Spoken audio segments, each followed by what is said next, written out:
다산성 모돈이라는 거는 여러분들이 다 아시는 것처럼 산자수가 굉장히 많은 모돈을 얘기하죠.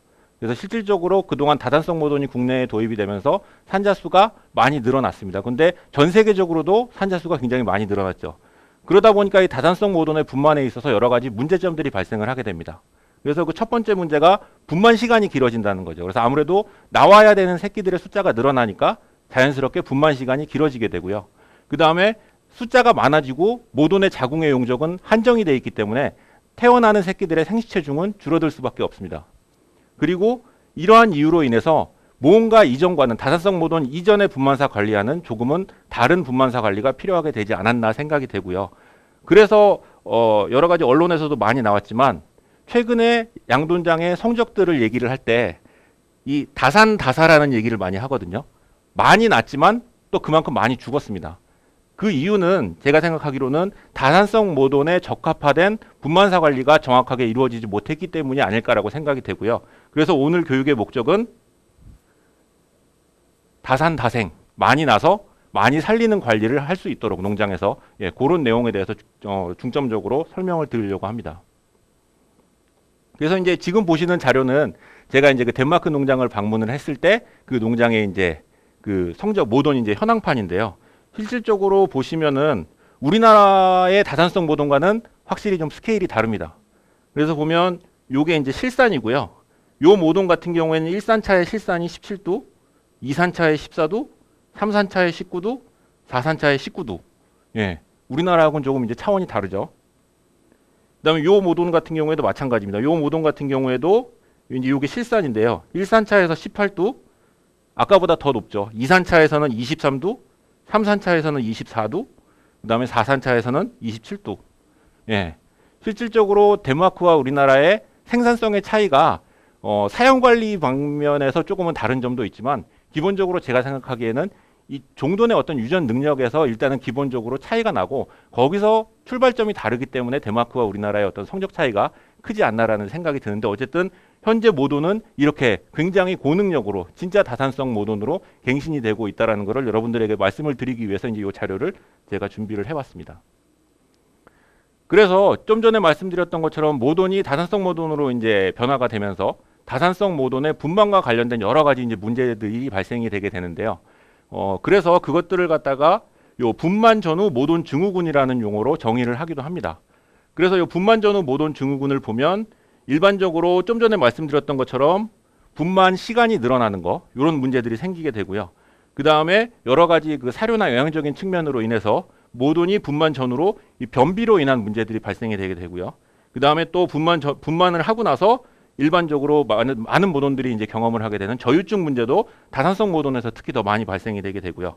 그 다음에 분만을 전후로 한 모돈들의 어떤 식불 증상도 다산성 모돈의 분만과 관련된 증후군으로 인식을 하고 있습니다. 그 다음에 일반적인 연구 결과를 보면 다산성 모돈이 된 이후에 어떤 여러 가지 스트레스라든가 아니면은 그 모돈의 자궁 용적의 한계라든가 이런 걸로 인해서 기존의 다산성 모돈 이전에 비해서는 일찍 하루나 이틀 정도 조산을 하는 이제 그런 경향이 증가를 했다라는 연구도 있는데요. 이 조산을 하게 되면은 아시겠지만 자돈들이 완전히 100% 성숙이 되지 못한 상태에서 태어나기 때문에 당연히 이제 그것들은 태어나고 나서 이유전 폐사율이 이제 올라가는데 굉장히 큰 영향을 미치게 됩니다.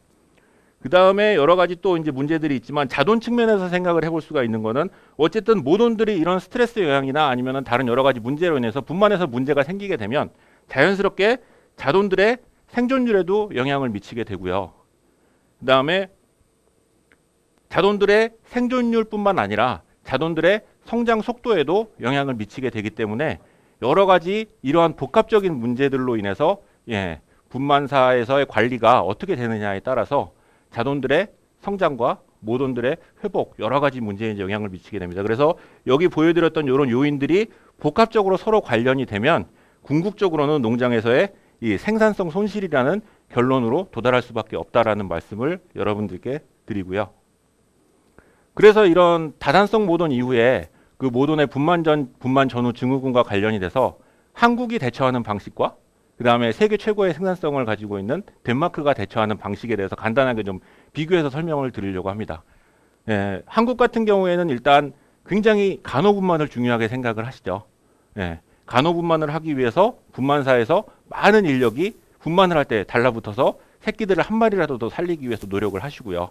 그 다음에 분만이 혹시라도 직원들이 관리하는 주간에 이루어지지 못할 경우에 야간에라도 분만이 이루어질 수 있기 때문에 한 마리라도 더 살리기 위해서 우리나라의 많은 농장에서는 이 야간 관리자 또는 야간 당직 또는 야간 순찰을 운영을 하기도 합니다.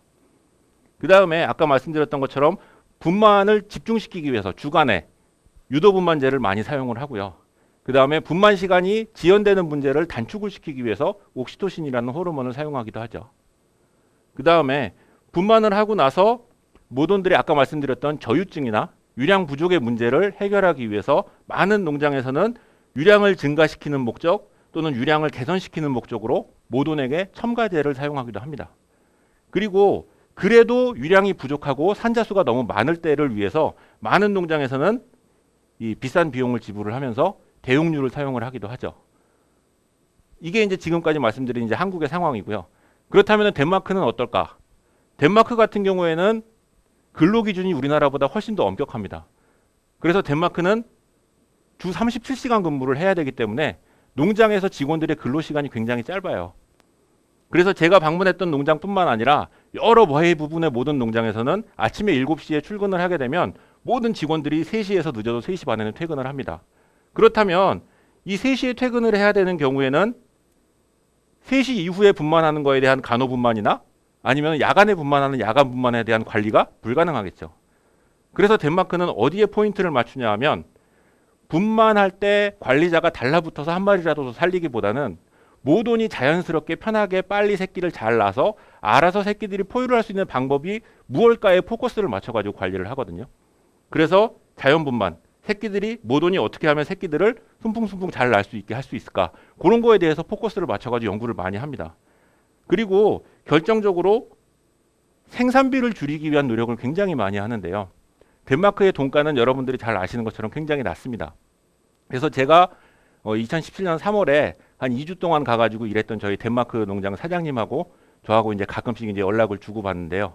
그 사장님이 며칠 전에 페이스북 메시지로 이런 내용을 보내셨어요. 그래서 해석을 해보면, 김수이사, 한국 돈가는 요즘 어때? 덴마크 돈가는 요즘에 조금 나아졌어. 그래서 30kg 자돈 한 마리를 팔면 44유로고 비육돈 한 마리를 팔면 105유로야 라고 얘기를 하거든요.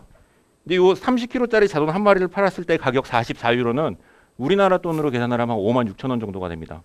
근데 이 사장님이 작년 10월 달에 한국에 오셨었어요. 예. 그때 저한테 죽는 소리를 하시면서 지금 30kg짜리 자돈 한 마리 팔면 49,000원이야. 죽겠어. 은행에서 내 목에 칼을 대고 있어. 라고 말씀을 하셨는데 한 6,000원 정도 오른 거죠. 사장님이 기분이 좋아가지고 저한테 이런 메시지를 보내신 거예요. 예. 그만큼 덴마크는 돼지고기가 돈가가 낮기 때문에 이 생산비를 줄이기 위해서 굉장히 많은 노력을 합니다. 그러다 보니까 자연스럽게 뭐 유량 증가라든가 유량 개선을 위한 첨가제를 첨가를 한다든지 아니면은 젖이 모자른 포유자돈을 위해서 대용류를 사용을 해서 포유를 시킨다든지에 대한 거에서 굉장히 이제 그 걱정을 많이 하고 잘 제대로 이제 사용을 하지 못하고 있죠. 그래서 덴마크에서 핵심적으로 포커스를 맞추고 있는 게 이런 거 말고 모돈의 젖을 100% 활용을 해서 젖만으로 새끼들을 잘 키워낼 수 있는 방법이 무언가에 포커스를 맞춰가지고 연구를 하고 있습니다. 그래서 오늘 제가 중점적으로 말씀드릴 내용은 덴마크에서 얘기하고 있는 돼지들이 모돈들이 새끼들을 숨풍숨풍 잘 자연스럽게 날 수 있게 하는 그런 방법들, 그 다음에 모돈의 젖을 100% 활용해서 새끼들을 키워낼 수 있는 방법들, 이런 거에 대해서 이제 집중적으로 설명을 드리려고 합니다.